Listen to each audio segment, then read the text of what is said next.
नमस्कार, स्वागत है आप सभी का डीडी अरुण प्रभा में। मैं हूं नांग लीसा मानपांग और आज हम अरुणाचल प्रदेश के 8वें विधानसभा सत्र की मुख्य घटनाओं की ओर चर्चा करेंगे।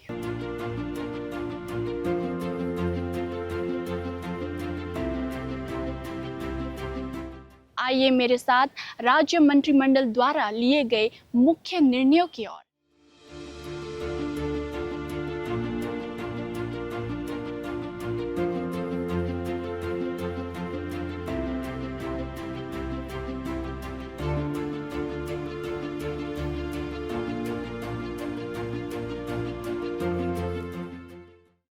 आज राज्य मंत्रिमंडल की बैठक में कई महत्वपूर्ण निर्णय लिए गए जो शासन में पारदर्शिता और निष्पक्षता को सुनिश्चित करेंगे। Second session of 8th legislative assembly और 19 से शुरू करके 25 में ख़त्म हुआ है। It was held from 19th of July to 25th July 2024। इसमें जो आप बिल पूछ रहा है, 3 बिल पास किया है। एक है अरुणाचल प्रदेश अमेंडमेंट बिल 2024 और एक बिल पास किया है Arunachal Pradesh public examination measures to prevent unfair means in recruitment bill 2024 और 3 नंबर में है Balipara Tirap Sadiya frontier tract jhum land regulation amendment bill 2024।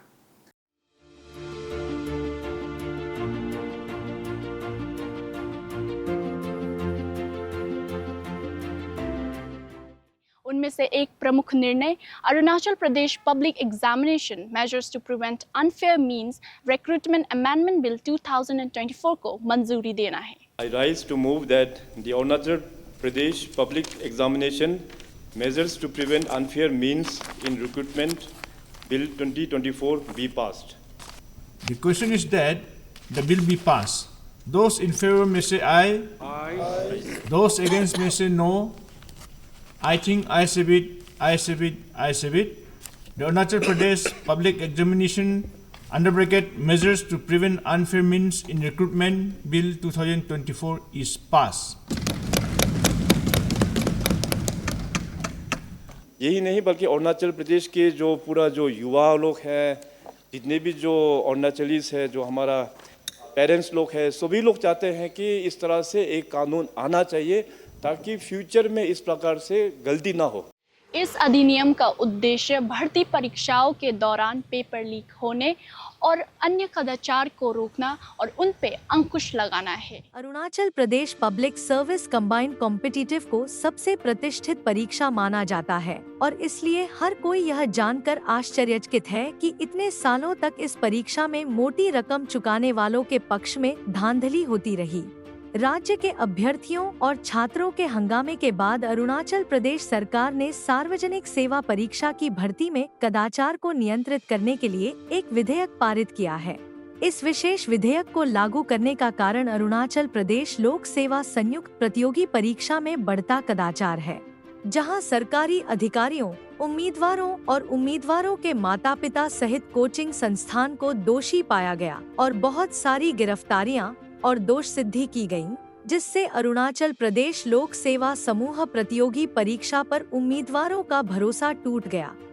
अभ्यर्थियों के हंगामे और अरुणाचल प्रदेश लोक सेवा परीक्षा में बढ़ते अनुचित साधनों और भ्रष्टाचार के बाद सरकार ने विभिन्न सार्वजनिक सेवा परीक्षाओं में अनियमितताओं और अनुचित साधनों के उपयोग पर अंकुश लगाने के लिए विधानसभा में एक विधेयक में संशोधन किया है।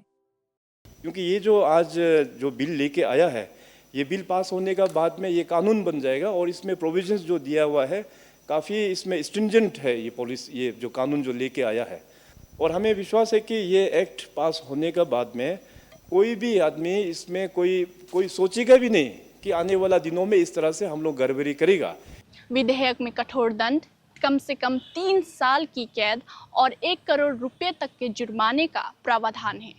अरुणाचल प्रदेश लोक सेवा परीक्षा में कदाचार की गंभीरता को देखते हुए कई मंत्रियों ने भाग लिया और विशेष विधेयक के लिए बेहतर और सर्वोत्तम कानून का सुझाव दिया ताकि आने वाले भविष्य में कोई भी इस तरह के अपराध करने की हिम्मत न कर सके।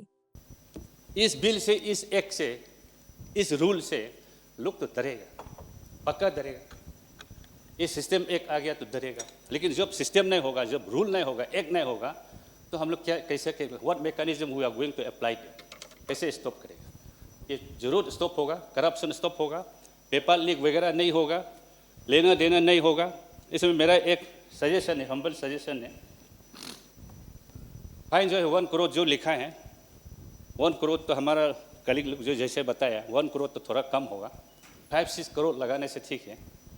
हाँ, it should be beyond their reach. अगर उनका if it is with in the reach of the sub corrupted people, तो 1 करोड़ या 50 लाख से दे सकता होगा। इसलिए उसको 5-6 करोड़ करने से ठीक है।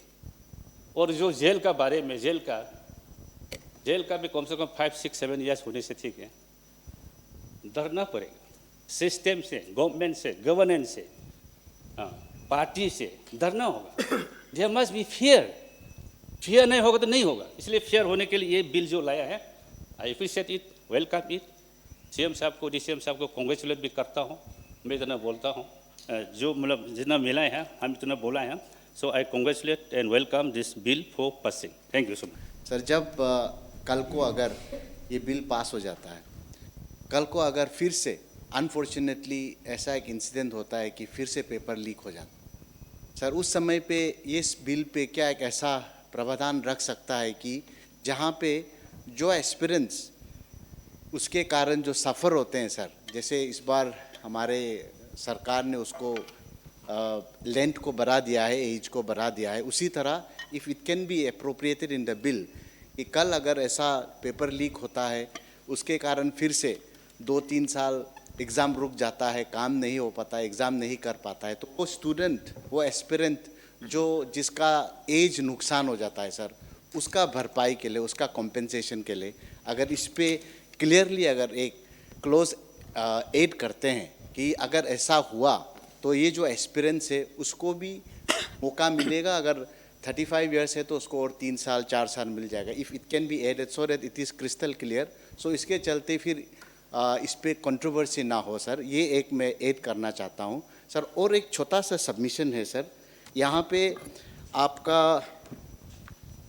यू हैव रिटन की फॉर 5 ईयर्स आपका 20 क्लोज पे लिखा हुआ है कि जो भी पेपर रिलेटेड, जो भी एग्ज़ाम जो होंगे उसके पेपर जो भी रिलेटेड है वो 5 साल के लिए डॉक्यूमेंट्स को अच्छी तरह रखा जाएगा। तो मेरा एक छोटा सा सबमिशन है sir, instead of 5 years sir, 5 years क्यों, हम उसका स्पेन को अगर 15 साल भी बढ़ा दें, ताकि अगर कुछ गलती से आगे हो जाए तो we have the paper records, पूरा पेपर रिकॉर्ड्स के साथ अगर उसको सेफली रखा जाए तो सर वो भी ख़राब नहीं है। So this is the 2 submission I have made to the speaker sir, and speaker sir through you the government. ये 2 को रख लें तो sir I think it will add muscle to the bill which will be made into an act later. क्रियान्वित अधिनियम कुछ इस प्रकार है। संशोधित विधेयक की धारा 11 के अनुसार इस अधिनियम के तहत निर्दिष्ट सभी अपराध संज्ञेय, गैर जमानती और समझौता योग्य होंगे। As per section 11, all the offences specified under this act shall be cognizable, non-bailable and non-compoundable. धारा 12 खंड 1 के अनुसार इस अधिनियम के तहत अनुचित साधनों और अपराधों का सहारा लेने वाला कोई भी व्यक्ति को कम से कम 5 वर्ष के कारावास की सजा दी जाएगी, जिसे 10 साल तक बढ़ाया जा सकता है, और 1 करोड़ रुपए तक जुर्माना लगाया जाएगा। धारा 12 खंड 2 के अनुसार सेवा प्रदाता 1 करोड़ रुपए तक के जुर्माने के लिए उत्तरदायी होगा और परीक्षा की आनुपातिक लागत भी ऐसे सेवा प्रदाता से वसूल की जाएगी और उसे किसी भी सार्वजनिक परीक्षा की जिम्मेदारी सौंपने से भी रोक दिया जाएगा। धारा 12 खंड 3 के अनुसार यदि जांच के दौरान यह स्थापित हो जाता है कि इस अधिनियम के तहत अपराध किसी निदेशक, वरिष्ठ प्रबंधन या सेवा प्रदाता फर्म के प्रभारी व्यक्ति की सहमति या प्रमुखता से किया गया है, तो वह कम से कम 3 साल की कैद के लिए उत्तरदायी होगा, जिसे 1 करोड़ रुपए के जुर्माने के साथ 10 साल तक बढ़ाया जा सकता है। धारा 13 खंड 1 के अनुसार यदि कोई व्यक्ति या व्यक्तियों का समूह परीक्षा प्राधिकारी या सेवा प्रदाता या कोई अन्य संस्थान अपराध करता है या उसमें शामिल होता है तो उसे कम से कम 5 साल के कारावास से दंडित किया जाएगा, जिसे 10 साल तक बढ़ाया जा सकता है, और 1 करोड़ जुर्माना लगाया जाएगा। धारा 13 खंड 2 के अनुसार यदि कोई संस्था संगठित अपराध करने में शामिल है तो उसकी संपत्तियों पर कार्रवाई की जाएगी। दोषी पाए जाने पर भर्ती परीक्षा की आनुपातिक लागत भी उससे वसूल की जाएगी। धारा 14 के अनुसार दोषी परीक्षार्थी को भविष्य में किसी भी सार्वजनिक परीक्षा में भाग लेने से वंचित किया जाएगा। धारा 20 के अनुसार यदि किसी व्यक्ति, प्रबंधन, संस्था या सीमित देयता भागीदारी या अन्य को इस अधिनियम के तहत दोषी पाया गया तो ऐसा व्यक्ति, प्रबंधन या संस्था या सीमित देयता भागीदारी या अन्य को परीक्षा से संबंधित लागत और व्यय का भुगतान करने के लिए उत्तरदायी होंगे और बंगाल सार्वजनिक मांग वसूली अधिनियम 1930 के प्रावधान के तहत भूराजस्व के रूप में वसूली योग्य होगी। धारा 21 के अनुसार भर्ती परीक्षा में कदाचार की घटना के मामले में राज्य सरकार उचित समय के भीतर मामले की जांच के लिए एक उच्च स्तरीय जांच समिति का गठन कर सकती है और संवैधानिक आदेश में निर्दिष्ट समय के भीतर अपनी रिपोर्ट राज्य सरकार को सौंप सकती है। धारा 22 के अनुसार भर्ती एजेंसी समयबद्ध तरीके से परीक्षा से संबंधित सभी मुद्दों के राज्यवार समाधान के लिए शिकायत और निवारण कक्ष की स्थापना करेगी। धारा 23 और 24 के अनुसार इस अधिनियम के तहत गठित विशेष अदालत द्वारा मामलों की सुनवाई की जाएगी। अरुणाचल प्रदेश सरकार ने एपीएसएसबी के 13 पदों को एपीसीएस और एपीएसएस में शामिल किया है। इससे निष्पक्ष भर्ती और बेहतर मानव संसाधन प्रबंधन होगा। एपीसीएस और एपीएसएस के अधिकारी 3 साल तक एपीएसएसबी में काम करेंगे। ये विधेयक परीक्षाओं में धोखाधड़ी रोकने, दोषी कैंडिडेट्स को आजीवन प्रतिबंधित करने का प्रावधान करता है। त्वरित सुनवाई के लिए विशेष न्यायालय और शिकायत निवारण प्रकोष्ठ भी बनेगा। हम लोग को माँ पिता जो इतना छोटा से पैसा वैसा कर्ज करके हम लोग को रेंट सेंट लेके कोचिंग वोचिंग करके हम लोग सब इतना खर्चा करने के बाद ऐसे खर्चा करके हम लोग को पढ़ाया है और इतना तकलीफ से हम लोग भी यहाँ में बेच रहे हैं, पढ़ के बेच रहे हैं और सुने तो पेपर बेच रहे होते हैं। अमीर वाले लोग ऐसे पेपर को लोग गरीब के वो लोग वो कर, हम लोग गरीब का क्या होगा, हम लोग गरीब हम लोग क्या करेगा, हम लोग अभी एक्सपेक्ट ही खत्म हो गया हम लोग ऐसे होने में। और पेपर जो बिक्री करे उसको इतना कम 5 years 1 करोड़ 5 years सजा 1 करोड़ फाइन दे रहे हैं, वो भी तो बहुत कम है इसके लिए। 1 करोड़ फाइन और शायद 5 साल 10 साल जेल। तो ये सिस्टम जो हमको सेटिस्फाई नहीं है, एज ए पेरेंट्स का हिसाब से हमको सेटिस्फाई नहीं है, क्योंकि हम लोग का बहन लोग भी पढ़ रहा है, वो लोग का भी सपना है कि ये चीज़ को क्रैक करेगा बोल के। फिर हम लोग तो इतना हम लोग रुपया पैसा वाला नहीं है, तो हम लोग ये सब चीज़ को हम लोग अफोर्ड नहीं कर पाता है। पैसा जमा करके हम लोग बहन लोग को भाई लोग को पढ़ाता है और उसका बाद जो समय एग्ज़ाम का समय आने से जो पेपर वगैरह लीकेज जो सेल करता है और गवर्नमेंट ऑफिसर लोग जो सेल करता है, 1 करोड़ का जगह एटलीस्ट 5-6 करोड़ लगाने से ठीक है फाइन भी, और सज़ा को बढ़ा के थोड़ा 10 या फिर 15 साल करने से भी ठीक है, या फिर लाइफ इम्प्रिजनमेंट लगाने से ठीक है ऐसे वाला आदमी लोग के लिए। ये अधिनियम सभी सरकारी नौकरियों के लिए निष्पक्ष चयन प्रक्रिया सुनिश्चित करेगा और भ्रष्टाचार को भी रोकेगा। चाहे पब्लिक सर्विस कमीशन का एग्जामिनेशन हो या चाहे स्टाफ सिलेक्शन बोर्ड का एग्जामिनेशंस हो या जो भी शेड्यूल 2 में जो लिखा हुआ है, शेड्यूल 2 जो सेक्शन 2.1 के अंतर्गत में जितनी भी जो यहाँ पे जो लिस्ट दिया हुआ है, जो भी अपना गवर्नमेंट एजेंसीज का जो रिक्रूटमेंट होगा, उस एजेंसीज और गवर्नमेंट विंग्स में इस तरह का करप्शन ना हो, ये हम उम्मीद करते हैं। और साथ ही साथ अरुणाचल प्रदेश का जनता से भी और जितने भी जो समाज हैं उनसे भी हम ये एक्सपेक्ट करते हैं कि आने वाला दिनों में हम सब लोग अपना समाज को अपना एजुकेटेड यूथ लोगों को भी एजुकेट करना भी बहुत ज़रूरी है कि there is no shortcut to success के लिए हम सबको मेहनत करना पड़ता है, चाहे वो एक पॉलिटिशियन हो, चाहे एक बिजनेस वाला हो, या चाहे एक ऑफिसर हो, या चाहे जो भी काम करते हो, मेहनत करेगा तब जाके हम लोगों को सक्सेस मिलता है। आज 8वें विधानसभा सत्र में एक और महत्वपूर्ण विधेयक पेश किया गया। बालीपारा सदिया तिराप फ्रंटायर एक्ट झूम लैंड अमेंडमेंट बिल 2024। इस बिल का उद्देश्य झूम लैंड वाली जमीनों के नियमों में बदलाव लाना है। I rise to move the Balipara Tirap Sadia Frontier Tract Zoom Land Regulation Amendment Bill 2024 be passed. The question is that the bill be passed. Those in favor may say ayes. Those against may say no. I think the ayes have it, the ayes have it, the ayes have it. The Balipara Tirap Sadia Frontier Tract Zoom Land Regulation Amendment Bill 2024 is passed. पहला बदलाव, मालिकाना हक। किसानों को अब lease नहीं देना होगा। झूम लैंड वाली खेती जमीन पर अब किसानों और उनके बच्चों का हक होगा। दूसरा बदलाव, लीज मैनेजमेंट। सरकार की दी हुई लीज पे जमीन नए नियमों के तहत रिन्यू किए जाएंगे या फिर बढ़ाए जाएंगे। बालीपारा तिरप सदिया सीमांत पथ झूम भूमि विनियमन अधिनियम 2024 को लागू करने का कारण अरुणाचल प्रदेश राज्य में भूमि अधिग्रहण प्रक्रिया में खामियां और अपर्याप्तता है, जिसमें भूमि अधिग्रहण प्रक्रिया से संबंधित हजारों अदालती मामले देखने को मिले। मुआवजे में भिन्नता के कारण भूमि विनियमन एवं पुनर्वास अधिनियम 2013 के तहत हर्जाना के रूप में मुआवजे के भुगतान के लिए झूम भूमि विनियमन अधिनियम 1947 से संबंधित 89 मामले लंबित हैं। We have been following the provisions of the Balipara Tirap Sadia Frontier Tract Zoom Land Regulation 1947 for the purpose of land acquisition. From time to time, land acquisition was being made by providing reasonable compensation to the project affected families as per Section 10 of the Zoom Regulation 1947.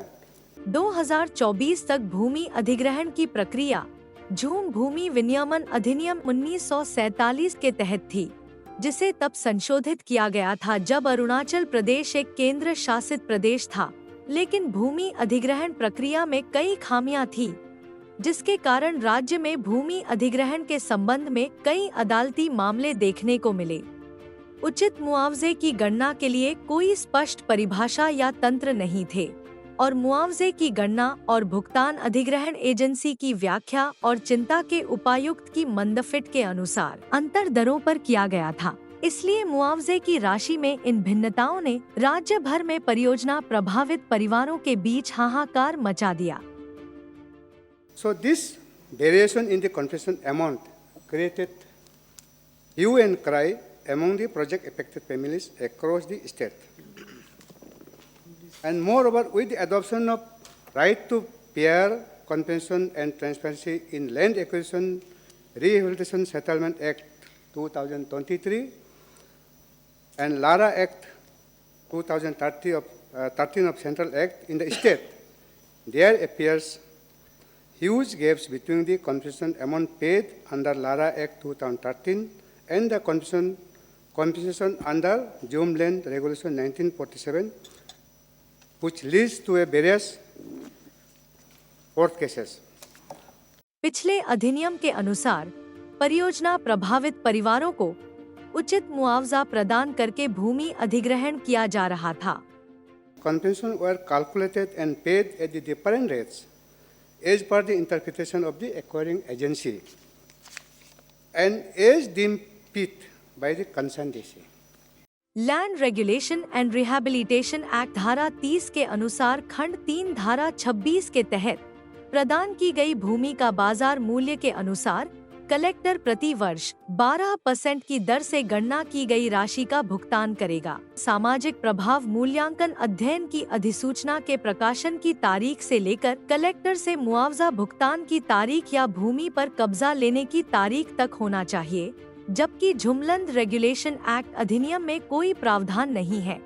झूम भूमि विनियमन अधिनियम 1947 की धारा 17 के तहत जब अरुणाचल एक केंद्र शासित प्रदेश था, तब प्रशासक अधीनस्थों से अपील और आदेशों की समीक्षा करने का प्राधिकारी था, जिसे स्पष्ट मामले की समीक्षा के लिए भूमि प्रबंधन विभाग के सचिवालय और आयुक्त को अद्यतन किया जाना चाहिए।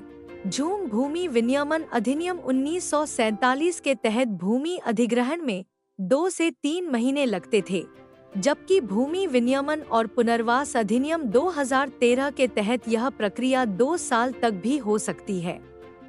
भूमि विनियमन और पुनर्वास अधिनियम 2013 के विकास में तेजी आ सकती है और राज्य में 7% भूमि राजस्व और सीमा सड़क परिवर्तन के लिए 1% का प्रावधान है, जो झूम भूमि विनियमन अधिनियम में नहीं है। नया संशोधित विधेयक बालीपारा तिरप सादिया सीमांत पथ झुमलैंड विनियमन अधिनियम भविष्य की राज्य परियोजनाओं में भूमि मालिकों को उनकी भूमि के लिए समान मुआवजा सुनिश्चित करेगा। भूमि अधिग्रहण प्रक्रिया अधिक निष्पक्ष और पारदर्शी होगी। संशोधन इस प्रक्रिया को सरल बनाएगा, संभावित रूप से भूमि से राज्य के राजस्व में वृद्धि करेगा और समान मुआवजा सुनिश्चित करते हुए लोगों के पारंपरिक अधिकारों की रक्षा करेगा। सरकार द्वारा प्रस्तुत अमेंडमेंट बिल 2024 हमारे राज्य के नागरिक के हित और जरूरत को देखते हुए बनाए गए हैं। आशा करते हैं आप सभी से कि आप सरकार के लागू किए गए वैधे को स्वागत करेंगे और नियम कानून सही ढंग से पालन करेंगे। ऐसी जानकारियों के लिए बने रहे डीडी अरुण प्रभा के साथ। मैं हूं नांग लीसा मानपांग और मैं आपसे विदा लेती हूं। नमस्कार।